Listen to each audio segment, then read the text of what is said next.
Welcome back to the podcast, everyone. I am so glad you're here with me this week. Before we get into the details of today's episode, I want to mention that if you are a practitioner and you're interested in in-depth women's hormone health training, complete with live calls, case studies, extensive done-for-you protocols, and so much more, I have just opened enrollment for my Women's Hormone Health Certification program that kicks off in early October. You can find the details and the application form for the course at instituteformenstrualhealth.com or email me at hello@nicolejardim.com with any questions. Okay. I am thrilled to introduce Sandra Mikhail. She is an internationally known and accredited dietitian, the founder of Nutrition A to Z, and the author of the Gut Chronicles, an uncensored journey into the world of digestive health and illness. With expertise spanning over a decade, Sandra's passion for gut health has created a movement to normalize open discussions about our bowel movements. Yep, if you're a woman listening to this, I am betting that conversations about your bathroom habits are definitely not at the top of your list when chatting with your friends or even your doctor. In this episode, we dive deep into the world of gut health and its crucial role in women's overall health.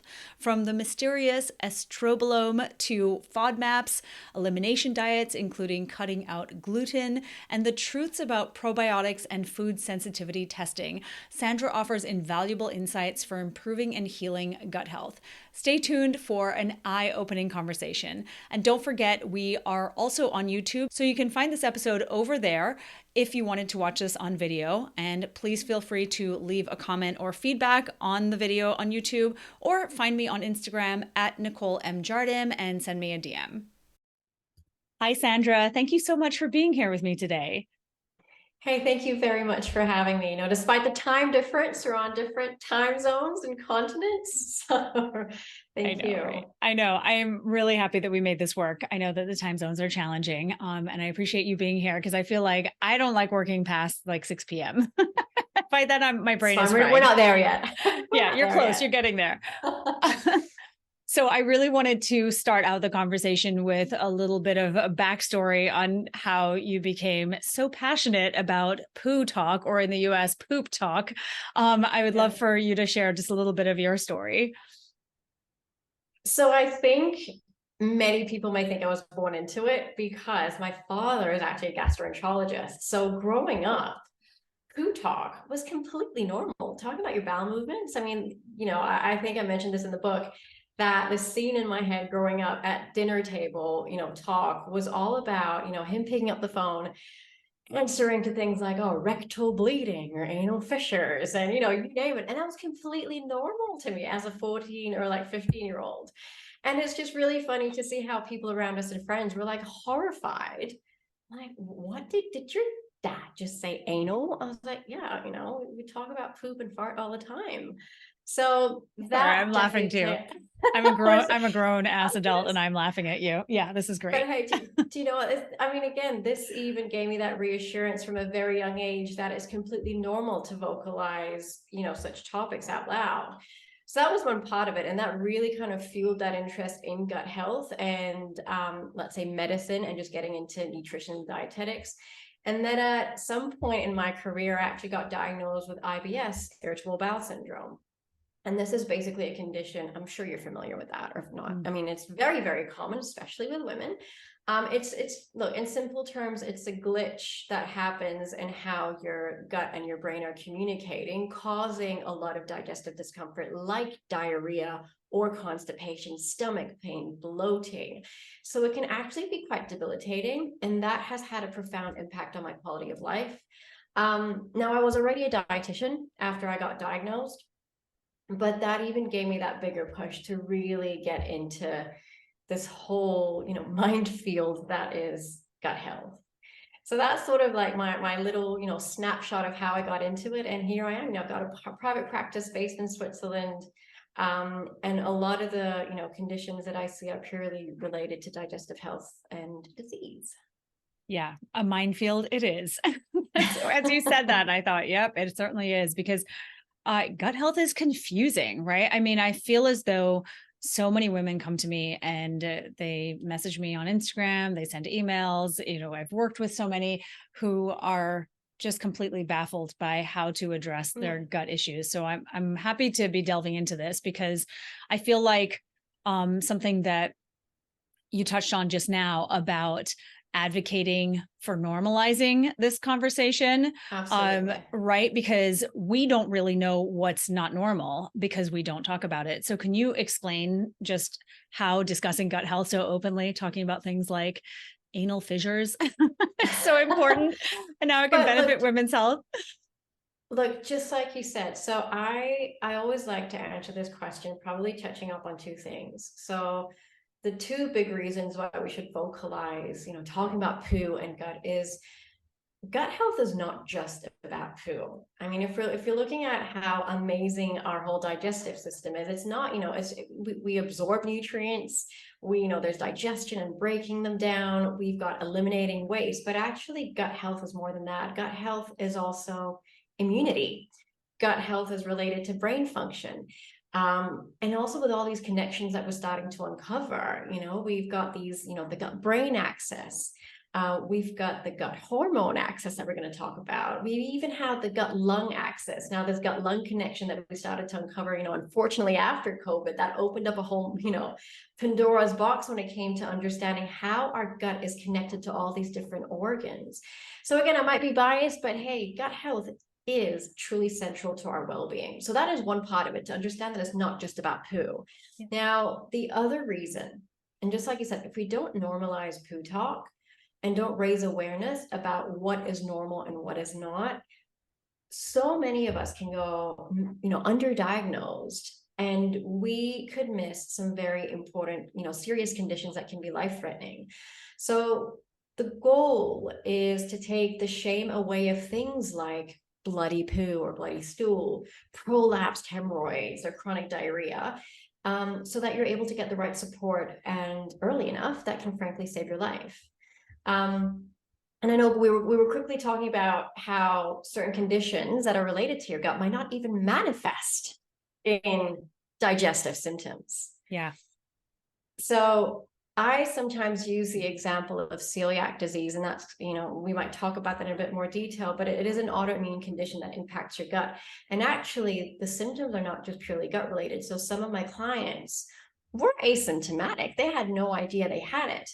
The way that we've picked it up is unexplained low iron levels, or their iron stores were extremely low, despite not having heavy periods, despite not being vegan. So there was just this big question mark that was there. I was like, okay, where is the iron loss coming from? And I remember discussing that with a gastroenterologist who's a gut specialist.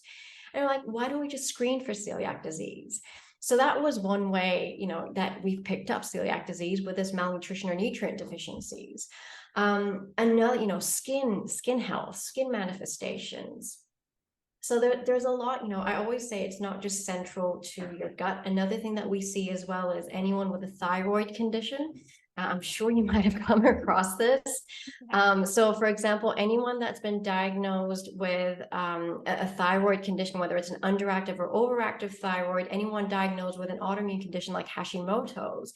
Here, I don't know how it is in the US, but if you've been diagnosed with a thyroid condition, you need to be screened for other gut conditions like celiac disease. Yeah. Because again, they're really interconnected. So this is why we need to talk about it. I love this so much because I feel like I hear, well, I don't have any gut related symptoms, so I feel like I'm fine. And I always say, this does not mean you're off the hook by any means, because as you're saying, and as you're describing, there are so many seemingly unrelated issues that are associated with your gut. And I mean, in my practice over the years, I've seen so many women who lose their periods, who don't have a menstrual cycle due to these nutrient deficiencies. And once we sort those kinds of things out, they get their period back, or they're struggling with fertility problems, and then they discover that they have celiac, and they've had it all along, obviously. So these are really important things to be considering when we're taking our guts into consideration. So what about just like talking about this gut hormone connection, because I think Mhm. this is obviously so huge. And again, it's sort of this misunderstanding about how the gut impacts the hormones and hormones impact the gut. So, can we maybe start with how our sex hormones affect the gut? Um, Without having to lose people again, I don't know how much biology you want to get into, I mean, but I'm look, all for the biology. I think people are genuinely I'm interested. sure, look, I'm sure you've gone into it, but if we had to look at the gut hormone connection, look, it is so apparent in women if we had to look at how we have to navigate all these different hormonal journeys. So we see how different phases of our menstrual cycle impact our digestion, and I'll give you a few examples there. Pregnancy comes with its own digestive disturbances and turbulences too. Perimenopause and menopause. So what we know is that, your primary sex hormones, estrogen and progesterone, can affect your gut because they have these things called receptors, or I like to call them docking points along your intestinal lining, in which these sex hormones will interact with. So the fluctuating levels can really impact how fast or how slow food is going to move through your gut. And this is why some women would experience constipation depending on where they are in their cycle. Some women may have diarrhea, you might experience bloating. So I would say that is a perfect example how this gut hormone or how sex hormones impact our digestion. And I'll give you a couple of examples. Again, you can probably agree, and I don't know, maybe your clients that you've worked with have complained of digestive symptoms at different points. But if we had to look at ovulation, do you want me to break down the menstrual? I don't need to break down the menstrual Oh cycle. yeah. I mean, I've definitely had a conversation on the podcast. It's been a long time ago about all of this, but I love this conversation because women experience tons of issues throughout their menstrual cycles at different points. And so I think it's good to talk about this. Yeah. So we all know our menstrual cycle has two main distinct phases. Let's say the follicular phase and the luteal phase, but I'd like to even just break it down further into four. So let's say starting off with the follicular, then we've got ovulation, then we've got the luteal phase, and then menstruation, and then repeat. That is if everything's in sync and working nicely. So if we had to look at all, the fluctuating levels, or how it's such an intricate dance between these hormones, if I had to take ovulation for an example, and looking at the complaints that can arise there. So ovulation probably happens, again, correct me if I'm wrong, I'm trying to refresh my memory, but it happens around the middle of your menstrual cycle. And this is when, estrogen will peak right before ovulation, because that promotes the release of an egg from your ovary, correct? That is correct. And then let's say your progesterone levels will also start to rise at that point too. So when we start to see that surge of estrogen right before ovulation, that can actually cause an increase in gut motility. So some women would start to complain that, hold on, I've got frequent bowel movements, I'm going to the bathroom quite often. But also that can come, other complaints are things like bloating and water retention. So understanding these symptoms, what we can do, let's say as a dietitian, I'm like, right, here are some nutritional and lifestyle tweaks that we can do not to exacerbate these symptoms. So for example, not to consume a lot of salt during that time so that, you don't retain more fluid, and probably to reduce any extra triggers of the bloat during that time. Again, if we had to look at specific food triggers, that's highly individualized, but I'm happy to answer your questions there. So that's just an example of, ovulation and related gut symptoms. Now, your luteal phase, actually, this is where your gut symptoms are really amplified. So again, that's around, I don't know, I would say about day 15 to day 28. So let's just say PMS during that, that week leading up to your period. Again, looking at these fluctuating hormones, so estrogen levels are dropping at some point, progesterone is at a high, and funny enough, right before a woman's period, I get a lot of complaints of constipation. Progesterone is known as a relaxant, so it impacts your smooth muscles in your gut lining to relax. So things are really slow and move quite slowly, causing constipation. And this is where we say, right, we can tweak your diet a little bit, adjust your fiber, find that sweet spots that would prevent constipation from happening during that time. And some women will flip, day 1 or day 2 of their periods, they might experience diarrhea. So this is how understanding your gut symptoms, depending on, where you are in your cycle, is quite important for me to actually say, here are some suggestions, tailored to your gut symptoms and not to exacerbate them further. This is so good. I think it's really helpful to give women an idea of what exactly is going on. I agree with you. The constipation thing in the second half of the cycle is a whole problem. And then, like you said, and then like right before your period or right as you're getting your period, then it turns to diarrhea. And obviously there are lots of things that can be done to address that. So I'm glad you brought it up. And then on the flip side of that, I feel like talking about how the gut impacts our hormones, and maybe having a conversation about the estrobolome would be really useful too. So again, with a lot of emerging research, I know it's unfortunate that not a lot of research has been done on females. We don't have enough, and it's, no surprise there. But even though the research is literally still trying to uncover all these complicated layers of that connection, so we are getting a picture that our gut microbiome. So again, our gut microbiome refers to these tiny microbes. There are trillions of microbes that reside within our digestive tract. I always say, think of it as your inner ecosystem. Let's just call it your inner forest, your inner ecosystem. So these microbes, or the microbiome, we're starting to learn how it can impact or what its role is in metabolizing hormones, including sex hormones such as estrogen. So if I had to answer this question, because I know it's come up in a discussion once, and I was just trying to find a simplified way to portray that connection. I would say I would use 3 different examples. One is the estrobolome that you mentioned. Now, it is a very new, weird term, and also there's a lot of controversy around it because we don't have enough research out there. So if we have to look at what it is, it just simply refers to a specific collection of gut microbes that are capable of regulating, let's say, the metabolism and breakdown of estrogen. So it influences this delicate balance between estrogen and its metabolites. So these are the broken down compounds, basically. What we're seeing is that if there's an imbalanced levels of estrogen, that can also be linked to an imbalanced or impaired microbiome or estrobolome, and vice versa. Also, what we're seeing is that these group of microbes produce a specific enzyme or compound, again, called beta-glucuronidase. Now, this is a mouthful. I'm not sure anyone's going to even remember that.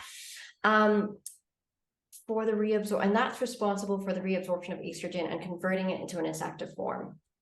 So again, it's a very, very new field. We're still not understanding the exact connection, but it is just giving us a picture of how our gut can impact sex hormones. Now, the other example I'd like to use, which you're probably also very familiar with, if we are in a state of inflammation and if there's an immune response.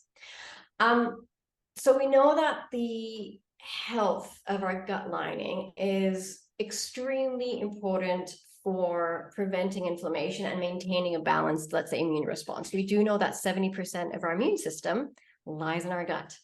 So if we have chronic inflammation in that area, and I always like to use the example, again, I'm talking about, a diagnosed chronic inflammation, because inflammation is a term that can be really thrown out loosely without people understanding actually what it is. But for some conditions like inflammatory bowel disease, so that's, are you familiar with that term? I am indeed. So that's, yes. Yep. So that's an example, Crohn's disease or ulcerative colitis. These are 2 different examples of inflammatory bowel disease. And what we're also seeing is that if you have that chronic inflammation, it can lead to systemic inflammation, which can affect sex hormone levels too. So we do see that with some of our female clients. So that's a second example of how that can, that portrays that connection. And then the third example is,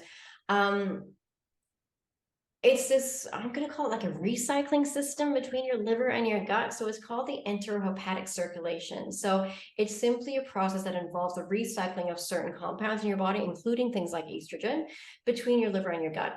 Again, a bit of biology, sex hormones are processed in our liver and then excreted into something called the bile. And some of these excreted hormones can be reabsorbed in our gut. And this whole process is called, again, in simple terms, the enterohepatic circulation. Now, the gut microbiome, if you had to look at these microbes, can actually influence this recycling process, affecting the overall levels of circulating sex hormones in our body. So using these three examples, again, I can, it sounds really complicated, and it is, I mean, I'm only new to this research in this last 2 to 3 years when I had to research for the book. But it's absolutely fascinating because you see how this connection is bi-directional. Yeah. I mean, there's so many things to it. I completely agree with you. I feel like it can just, it can be very overwhelming for anyone who's just a layperson and just wants to know what's going on with their gut. And that actually brings me to something that I wanted to touch on earlier, but I'm going to circle back to it a little bit. And that is, Sure. oftentimes, uh, again, there's confusion around, okay, well, if I have a gut issue, how do I determine what it is? And if I determine what it is, then what do I do? Right. Because you often hear things like, you've got to work on your gut or you've got to clean up your gut. And these are obviously very generic ways of saying, like, you have to address Absolutely. gut related issues. But I think it just feels very opaque for a lot of lay people. And so I'm curious if you could maybe touch on some of the conditions that are most common. I know you mentioned IBS earlier and the IBD conditions too. And then maybe talk about, like, what does someone do? How do they even get tested for this kind of stuff?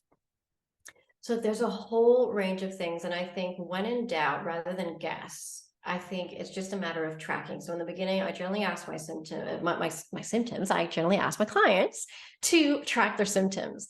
So regardless, whether it's digestive symptoms, so what you can do is you can track your diet, track your cycle for about, again, if you're tracking your cycle, do it for at least 3 months.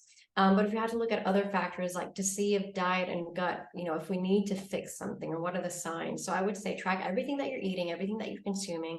Have a look at your poo. How's your poo doing? Like we have this chart that we always say we use, it's called the Bristol stool chart, just to help us see what type of poo are you? Mhm. How often are you going to the bathroom?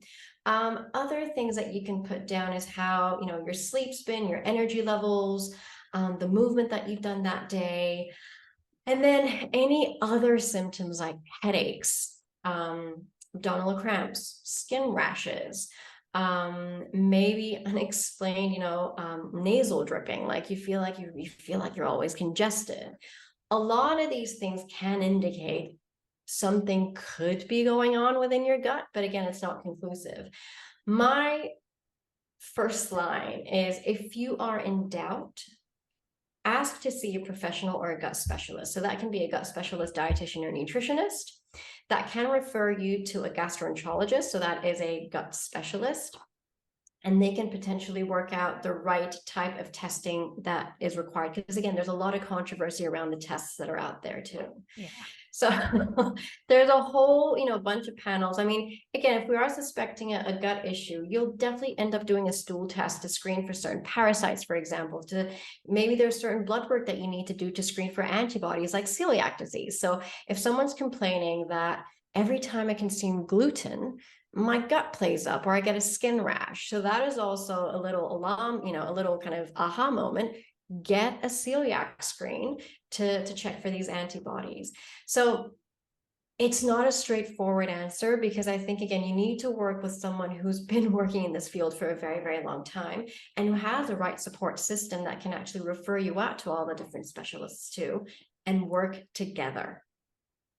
Thank you for that. I think that it's very helpful to just have a basic path forward for people who are potentially navigating this. And you mentioned testing, which I did want to talk about a little bit, because Yeah. I feel like this is another thing. I find in my world, the sort of functional medicine, holistic world, testing has become so huge, and there are a wide variety of tests, as you well know. And a lot of it is very expensive and unnecessary in many cases. What do you think about like that kind of testing? I know that you'd mentioned in your book about food sensitivity testing as being a real problem, and I completely agree with you. And I was wondering what your thoughts are on all of that. So look, and just like I said, there's money to be made. That's the Yes. first thing I think I need True. to highlight. There's always money to be made. And this is why sometimes I feel in this field, ethics goes out the window. Mm. If we had to pick, I believe the biggest scam or wellness scam of our generation, and these are your food intolerance tests. Now, I'm not talking about a lactose intolerance or fructose malabsorption or, a test, because there are specific ways that you can diagnose these two. But I'm talking about these generic food, your commercial food intolerance testing. So the most common unorthodox ones, I'm sure you've come across them, are based on something called your IgG antibody testing. Mm-hmm. Without mentioning any brands, these IgG antibodies, think of them as proteins or compounds that are produced by a specific part of your immune system in response to exposure to external triggers like food, like pollen, like a virus. So IgG antibodies are generally found in healthy adults and children, whether you've got food-related symptoms or not. So in simple terms, IgG antibody testing just simply indicates food exposure and not intolerance. Actually, it may indicate tolerance more than anything else.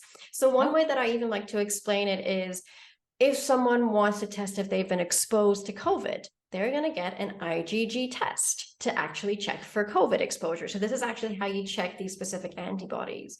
So there's really absolutely no credible evidence that measuring these antibodies are useful for diagnosing a food allergy or intolerance, or that these cause symptoms.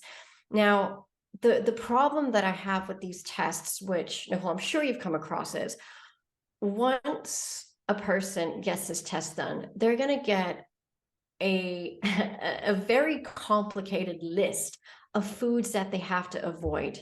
Yes. And it can be very problematic because a lot of these foods can actually be healthy and actually be needed for, let's say, good gut health and good hormonal health.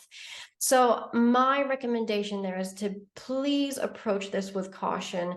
Out of curiosity, if you've got the extra cash, do it, but it's absolutely not indicative of a food intolerance. I'm so happy you're talking about this, because this brings up the conversation around elimination diets or low FODMAP diets or other restrictive diets that have become really popular. But also what I have seen so often is women are put on these very restrictive diets, and they're on them for long periods of time without any real idea of when to come off of them or what they should be doing while on these diets to address the underlying gut dysfunction so they can heal their gut while taking these foods out. I think this is a huge issue. What are your thoughts? I couldn't agree more. And it's funny how there's this notion that exclusion or elimination is the way forward when it comes to gut health, when actually it's about inclusion and not exclusion. So elimination diets definitely come with their risks and should only be temporary. This is one thing that people forget. An elimination diet should only be temporary unless it's medically justified. Right. So unless you've been diagnosed with celiac disease, yes, you definitely need to cut out gluten, and that's lifelong. If you've got a food allergy or a specific food intolerance, that again, even with food intolerances, if I'm working with histamine intolerance, or let's say going through something called the FODMAP process, these elimination diets are only temporary because of the harmful side effects, or let's say the cons that come with them. So I'm sure you know of a lot of, the most common cons that come with elimination diets would be nutrient deficiencies and malabsorption. Another thing that we really see, especially with, let's say, my female clients, is fear of eating and disordered eating. So that's something that people don't talk about. Social isolation, the psychological impact of going on an elimination diet. And funny enough, loss of microbial diversity. This is something that we're seeing. You might be killing off all these good microbes that we actually need for good gut health because you've undergone that elimination diet for too long. Right. And then you start to bring foods back in and you have problems with almost all of them because there's been damage that's been done during this elimination diet, for sure. Oh, I mean, we could go on. Okay. So I know we're talking about FODMAPs and low FODMAP diets. Can we just get into that just a little bit? Just talk about, first of all, what FODMAPs are and when a low FODMAP diet might be beneficial, and how long one should be doing something like that for. When it comes to FODMAP, so it is definitely a mouthful if I had to kind of break down what FODMAP stand for. So FODMAP simply, quote unquote, stands for things like fermentable dimonosaccharides and polyols. In simple terms, they're these fermentable carbohydrates and sugars that can be hard for a lot of people to digest properly. So if you think about it, when we digest, or let's say when these carbohydrates are not digested properly in the small intestine, they move straight to your large intestine. Your gut microbes are going to break them down and ferment them. And in people with, let's say, FODMAP sensitivity, that can cause your intestine to absorb so much liquid and gas, causing symptoms of diarrhea, bloating, a bit of mix of both, abdominal pain. So there is a small percentage of people that may benefit, going through, I'm going to call it the FODMAP process for a second, and not just a low FODMAP diet. But the question is, when should we use this process? Primarily, the FODMAP process is a line of approach. Now, it's one of many when you're managing people with irritable bowel syndrome or IBS, and it's purely for symptom control, and it's only short term. So it's a process because it's got 3 stages. The first stage, just like you mentioned, is the low FODMAP diet. So that's the elimination phase, where we start to reduce the amount of these fermentable sugars coming in to see if that helps with symptom control. Then phase 2 is the challenge or reintroduction phase. So this is where we actually want to test, is there a specific FODMAP group that you're sensitive to? Or how much of the specific group that you're able to tolerate before experiencing symptoms. So this is where we start to play with like the different amounts or dosages. And then the third stage is liberalization. So that's when we start to bring everything back in. But and the way my clients get, so they get a report at the end of that process. Green, bring everything back, we haven't reacted to anything. Yellow, we've established an amount, so a portion that you're still able to enjoy that FODMAP group without issues. And then the red ones, I would again only say we temporarily limit, but we reintroduce again in about 3 months' time, because again, it's really about exposure to build up that tolerance. Because if I had to give you an example of high FODMAP foods, they're really important for our gut health. You've got things like your artichokes, you've got asparagus, onion, garlic, mushrooms. These are all fantastic sources of fibers that are high in FODMAPs, but are very important for our gut health. So for me, again, it's really about, if someone has to go on an elimination diet, for example, during that low FODMAP process, you can counteract, to a certain degree, that loss of microbial diversity by focusing on plant diversity. So if someone has to go on an elimination diet, I need to try my best to make sure that their diet is still diverse as possible. I feel like this is so good, because it really is more, to me, it's like just a really rational way of approaching these kinds of things. And speaking of being irrational, I feel like the obsession with gluten has taken on a life of its own. Yeah, I know, right? I feel like this is what we had to go into next. This was this perfect segue. But obviously, yeah, cutting it out has become a real thing. And I get it, because there's a lot of information out there and it's very overwhelming and can be so confusing. So can we first talk about, you've already mentioned celiac, but I would love for us to talk about it again a little bit, and the non-celiac gluten sensitivity, which I'm pretty sure I have because I don't have celiac. And what those conditions are, like if you can just break those down, and then, why in those instances someone might need to cut gluten out. Celiac disease, and I mentioned that, briefly, it is an autoimmune condition. So basically, this is where if you do consume gluten, that's going to cause an immune response, damaging your small intestine, sorry. So that in turn can cause a whole range of symptoms, not just related to your digestion, as I mentioned. So if you think about it, with autoimmune conditions, it's when your body starts attacking, its own. With celiac disease, what happens is when you start attacking your cell lining in the small intestine, we've got these small finger-like projections that are extremely important for absorbing nutrients. And in celiac disease, if you do consume gluten, that's going to flatten. We call them the villi. They're going to flatten and get destroyed. And this is where a lot of these nutrient malabsorption or nutrient deficiencies can develop. plus symptoms like diarrhea, stomach pain. As I said, there are other skin manifestation, mouth ulcers are another examples too, or symptoms.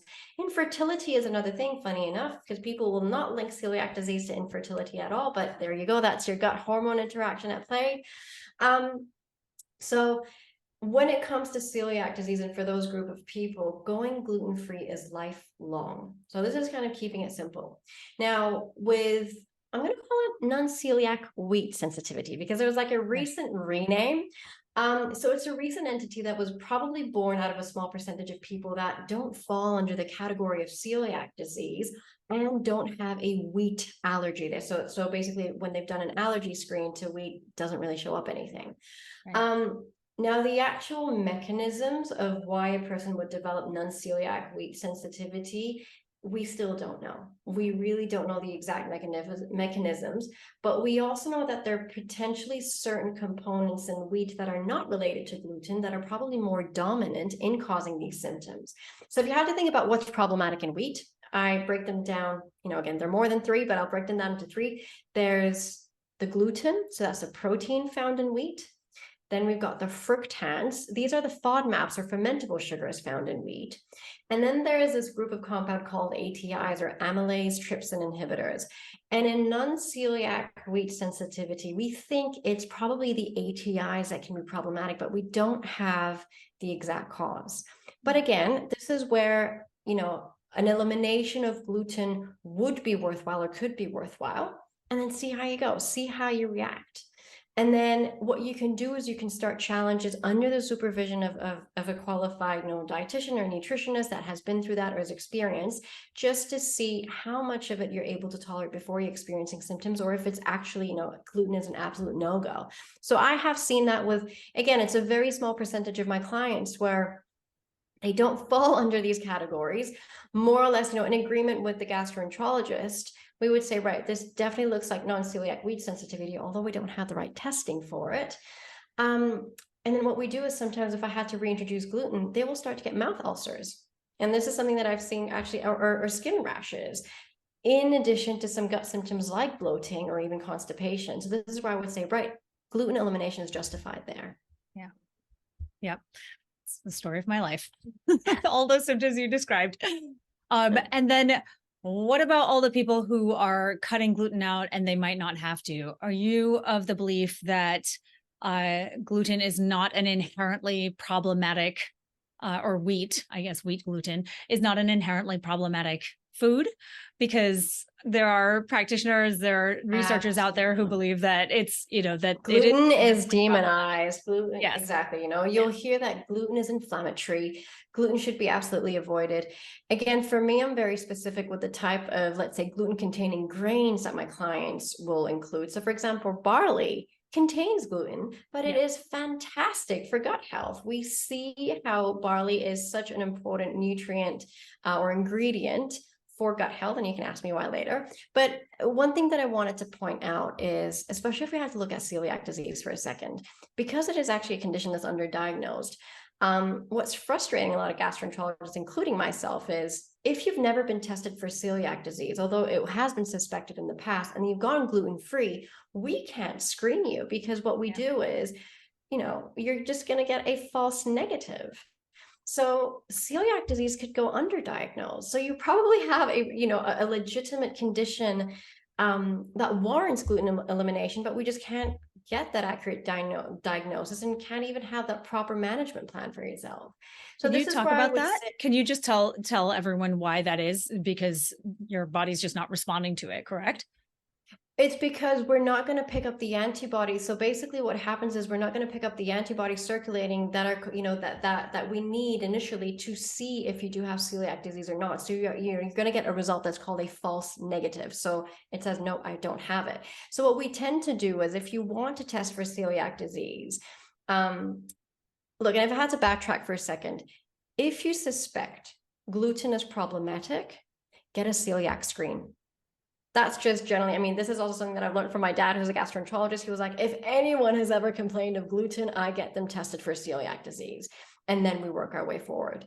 Because if you have been eliminating gluten and then we need to test for celiac disease, you actually have to consume gluten in specific amounts for about 3 to 6 weeks to actually get an accurate result. So this is, one of the reasons why I would say there is a downfall of eliminating gluten if you don't need to. What if you do have celiac disease, but it's underdiagnosed and we don't know? Yeah. That would be one thing. The other thing is, like, as I mentioned, you might be eliminating some gut loving foods like barley. And it also, going gluten free, has its downsides. If you don't, it can impact fiber diversity. This is another thing that a lot of people don't realize when it comes to eliminating gluten long term. Yeah, no, and I think that that's an important point too.